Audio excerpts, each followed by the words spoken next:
At saka isa pa, kapatid na binis, Opo. maging consistent din tayo sa ating mga boundaries. So halimbawa, nag-set ka ng boundary, tapos sinabi mo ito sa iba. O kailangan firm ka. O hindi pwede na, halimbawa, na, Pabago-bago. Oo, pabago-bago, di ba? Na-cross niya, tapos hindi ka nag-react. Di ba? Halimbawa na lang yung kanina na sinasabi natin na ayaw natin na pag nagsasabi ng opinion ay, kumbaga, Naiinis tayo. naiinis ka kapag kinokontra ka, Opo. hindi ka kumontra. O, di ba? Parang hinayaan mo lang siya. So, isipin ng tao, okay na sa kanya. Di ba? At saka ano po nangyayari pag walang boundaries ang isang tao? Ay masama po, kapatid na binis, kasi maaari na i-take advantage po yan ng ibang tao.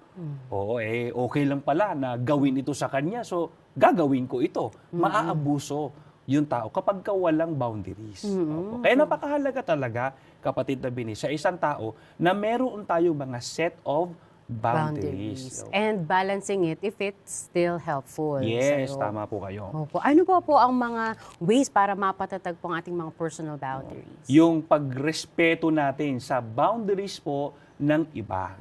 Opo. So, halimbawa, nalaman natin kung ano yung kanyang mga boundaries, irespeto natin yun. Opo. Igalang natin yun. Sabi nga natin kanina, wag nating sasabihin na OA, maarte. di ba, maarte. Hindi, yun siya eh.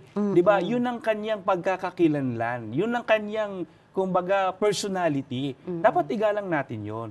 Kasi yun ang boundaries po niya. Yes po. Kaya po tinuturo po sa atin na mga Iglesia ni Cristo yung pag-iibigang magkakapatid. Ganun po pala yun, talagang pangunawa, Yes. pagmamalasakit, pagrespetuhan sa isa't isa. So dun po natin mapapakita yung pag-ibig po natin sa ating mga kapatid. Yes, tama po. Mangyayari po yan kapag nire-respeto natin yung personal boundaries na meron ng isang tao. Opo.